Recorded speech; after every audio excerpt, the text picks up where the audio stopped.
안녕하십니까. 비즈니스 융합도 작성 실무의 두 번째 시간에 말씀을 좀 드리도록 하겠습니다.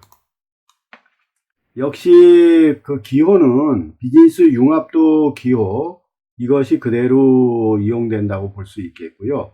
이거에 대한 것은 그 기본편에서 세 번째 강의에서 아주 상세하게 설명을 드렸고, 암기하는 방법도 아주 쉽게 이해하실 수 있도록 천진사고 방식에 근거하여 바로 직관적으로 이해하실 수 있도록 설명을 해드렸으니까 그 부분을 참조하시면 많은 도움이 될 것 같고요.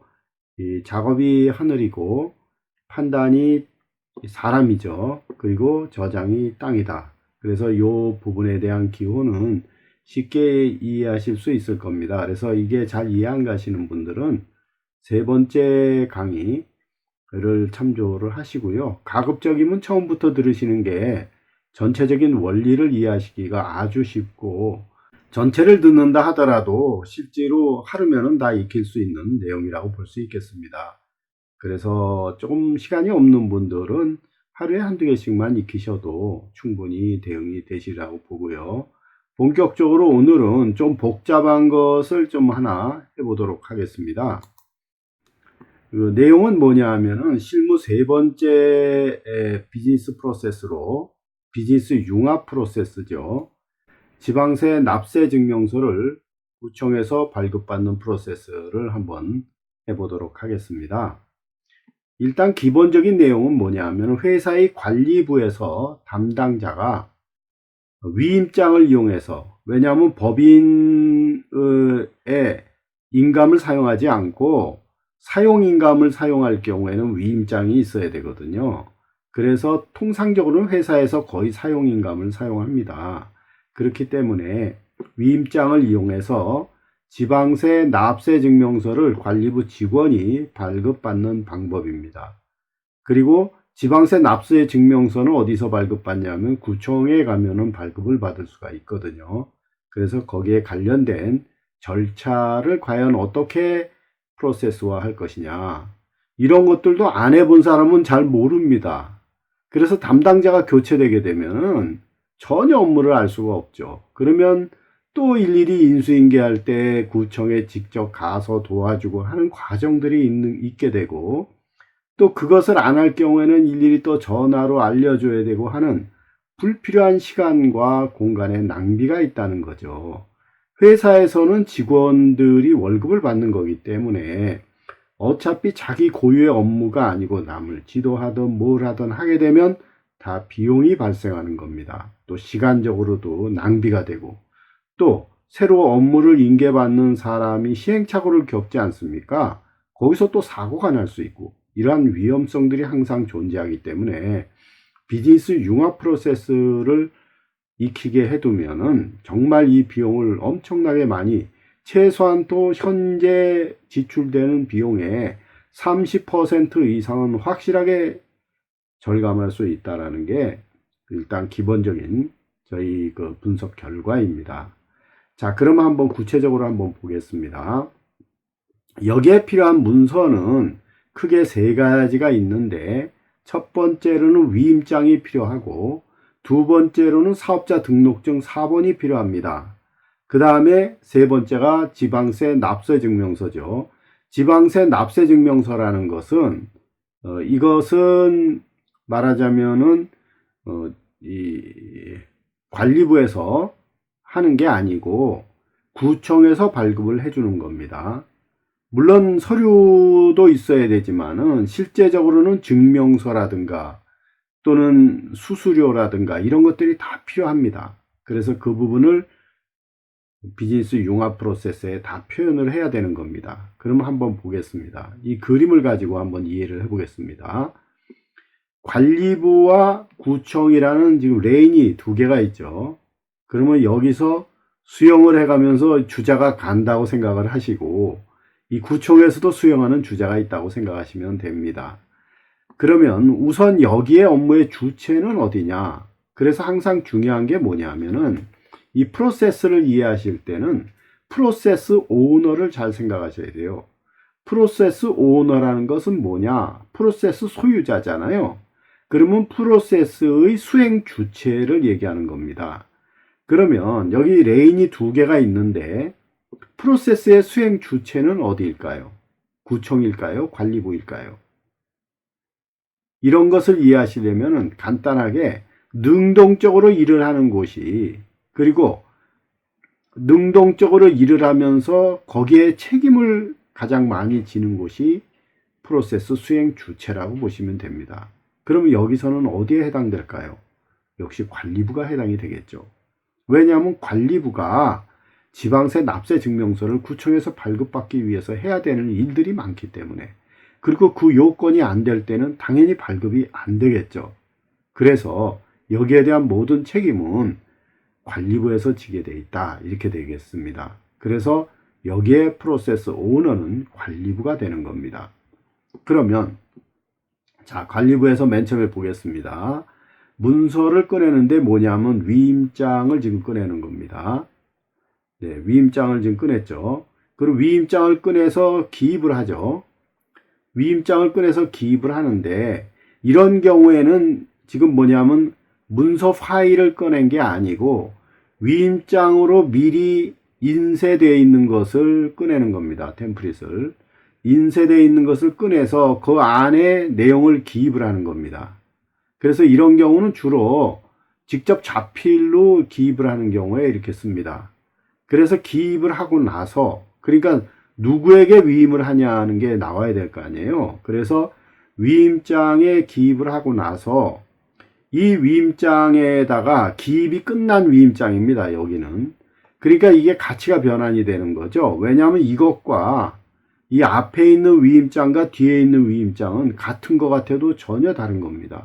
왜냐하면 앞에는 빈 위임장이고 일종의 템플릿이고, 뒤에 있는 것은 이미 기입이 완료된 내용입니다. 내용이 들어간 위임장이죠. 그러나 이것도 완벽하진 않아요. 왜냐하면 위임장에는 도장이 찍혀야 되거든요. 그래서 사용인감 도장을 찍으면 이때부터 이게 위임장으로서 효력을 발휘하는 겁니다. 근데 도장이 안 찍히면 효력을 발휘할 수는 없죠. 내용이 차 있다 하더라도 이렇게 가치가 변화하는 겁니다. 그래서 위임장의 효력은 사용인감이 찍혔을 때 가장 효력이 있는 거다, 이렇게 이해를 하시면 되겠습니다. 가치가 변환이 되는 거죠. 그 다음에 또 하나의 흐름은 뭐냐 하면은 사업자 등록증 사본이 있어야 됩니다. 그러면 사업자 등록증 사본도 파일로 있는 게 아니고 이게 복사를 해서 미리 몇 개를 회사 내에서 보통 가지고 있습니다. 필요할 때 쓰기 위해서. 그래서 사본을 꺼내는 겁니다. 서랍에서 꺼내 가지고 사본을 꺼내서 이걸 합하는데, 어떻게 합하느냐? 위임장이 위로 가게 하고 사업자 등록증이 뒤로 가게 하는 겁니다. 그런데 위임장의 문서 번호는 1번이고 사업자 등록증의 문서 번호는 2번이죠. 이것은 임의로 매겨도 되는 겁니다. 회사 내에 어떤 부호 체계나 코드 체계가 있을 때는 코드 체계를 쓰셔도 되고요. 그냥 이 안에서 순서 번호로 적으셔도 돼요. 그것은 내부에서, 회사 내부에서 절차를 정하면 되는 겁니다. 그래서 위임장과 사업자 등록증의 순서를 이렇게 딱 정해주면 절대 흔들리는 경우가 없겠죠. 그러니까 사업자 등록증을 위로 해주고 위임장을 밑으로 가게 한다거나 이렇게 왔다 갔다 하게 되면은 기관에서 싫어할 수가 있어요. 기관에서는 항상 원하는 그 방법이 있기 때문에, 그래서 그 방법에 맞춰서 이렇게 해주시고, 여기에 2번이라고 오른쪽에 붙은 것은 이게 4번이라는 뜻입니다. 그러니까 말하자면은 사업자 등록증 4번을, 원본은 따로 있고 4번을 몇 개를 복사해 놨기 때문에 이 4번이라는 뜻입니다. 이것을 머지, 합한다는 거죠. 이걸 합해서 이제 인편으로 가지고 가는 겁니다. 구청으로. 인편으로 가지고 가는데 어디서 가져가는 겁니까? 구청에서 와서 가져가는 걸까요? 아니면은 관리부에서 가져가는 걸까요? 어떻게 가져가는 걸까요? 당연히 이 영역이 관리부 영역 안에 있기 때문에 관리부 직원이 가지고 가는 겁니다. 그래서 항상 이 책임 주체를 명확히 이해를 해야 되고요. 그런데 여기 운반이 두 개가 있지 않습니까? 두 개가 있는 이유는 뭐냐면은 하나는 정보의 흐름이고 하나는 사물의 흐름이기 때문에 그렇습니다. 그래서 정보의 흐름은 이 실선으로 나타내지고 사물의 흐름은 실선의 두꺼운 선으로 나타내주게 되어 있습니다. 그러면 이게 뭐냐? 이 두 개가 붙어 있다는 얘기는 인편으로 이 두 개를 다 운반해 간다는 뜻입니다. 그때 이 정보의 그 운반에 있어서는 위임장과 사업자 등록증이 있었기 때문에 그거는 이해를 하는데, 사물은 뭐냐? 일단 신분증하고 수수료가 필요한 겁니다. 그러니까 신분증이라는 것은 여기서는 주로 주민등록증이나 또는 운전면허증 뭐 이런 게 해당이 되겠죠. 그래서 신분증을 가져가고 자기를 증명할 수 있는, 그러니까 말하자면 위임된 사람이 정확한가, 이거를 증명할 수 있는 신분증을 가져가고, 그 다음에 거기에 수수료를 가져가야 되는 겁니다. 왜냐하면은 지방세 납세증명서를 발급받으려면 수수료를 내야 되거든요. 그래서 이 수수료를 합해가지고 같이 가져가야 되는 겁니다. 그래서 이걸 같이 표현한 거죠. 그러면 이 사람이 가지고 갈 때 뭘 챙겨야 되는가가 명확하게 나오죠. 첫 번째는 위임장하고 사업자 등록증이 있어야 되고, 그 다음에 신분증하고 수수료가 있어야 되는 겁니다. 그렇게 해서 그 네 가지를 가지고 구청으로 가면은, 구청에서는 위임장과 사업자 등록증을 받아서 요건을 점검해 보는 겁니다. 예를 들어서 다른 회사 사업자 등록증을 가져온다거나, 또는 사업자 등록증이 예를 들어서 회사명이 바뀌었는데 이전 거를 갖고 왔다든가 등등 여러 가지 문제점이 있을 수 있잖아요. 또는 위임장의 요건이 맞지 않는다든가, 이거를 1차 수량 내지 기본 요건을 점검을 하는 겁니다. 그렇게 하고 나서 신분증과 수수료를 여기서 대조를 해볼 때, 여기 보면은 나눠서 대조를 해보죠. 그때 위임장, 사업자 등록증, 신분증, 수수료 다 정확한가를 검증을 해봅니다. 특히 돈이 정확한가를 볼 때는 단순히 요건만 점검하지 않고 돈이 실제 숫자가 맞는지, 보통 돈은 두 번 세잖아요. 그렇게 해서 앞뒤 점검을 다 해보고, 이게 완료가 돼서 이상이 없다 그러면 수수료는 구청에 남는 겁니다. 구청에 남고 나머지는 이 프로세스는 생략을 하는 겁니다. 구청에서 어떤 프로세스를 수행하지만 그것까지는 우리가 알 필요가 없다. 왜? 여기는 수행 주체가 아니기 때문에, 프로세스 오너가 아니고 여기가 프로세스 오너이기 때문에 이쪽에서는 일부 생략을 해도 상관이 없는 겁니다. 이쪽에 알 필요가 없는 거니까. 일단 정확하게 내가 원하는 서류만 갖다 주면은 자동으로 발급이 되게 돼 있거든요. 돈만 주면은. 그래서 발급이 되면 그때 여기 점선이 이렇게 쭉 있잖아요. 이 점선은 왜 있을까요? 이게 참조선인데 왜 있을까요? 이것은 간 사람이 이것을 받아갖고 온다는 뜻입니다. 그러니까 예를 들어서 제출하는 사람과 받아온 사람이 따로 있는 게 아니고 제출한 사람이 기다렸다가 받아온다 이 뜻입니다. 그래서 인편으로 받아오는데 수수료는 제출하고 신분증은 다시 갖고 와서 자기가 지참을 하면 되는 거고, 나머지 사업자 지방세 납세 증명서는 다시 제대로 이제 받았는지 관리부에 또 팀장이 보던지 뭐 이렇게 해가지고 그것이 최종적으로 보관이 되는 형태다. 그래서 필요할 때 지방세 납세 증명서를 또 이용할 수 있도록 받아놓는 개념입니다. 이렇게 프로세스가 진행이 되는 것이고, 이 그림을 하나만 딱 그려놓으면은 담당자가 그림만 딱 봤을 때 내가 뭘 챙겨야 되고 뭘 만들 때 어떤 방법으로 만들어야 되고 하는 게 다 나오는 겁니다.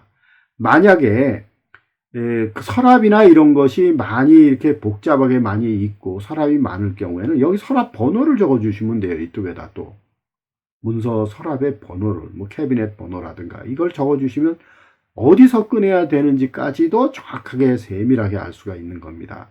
그러면 이 한 장의 그림으로 지방세 납세 증명서는 누구라도 필요할 때는 서로 업무 분담을 해서 할 수가 있는 겁니다. 바쁠 때는.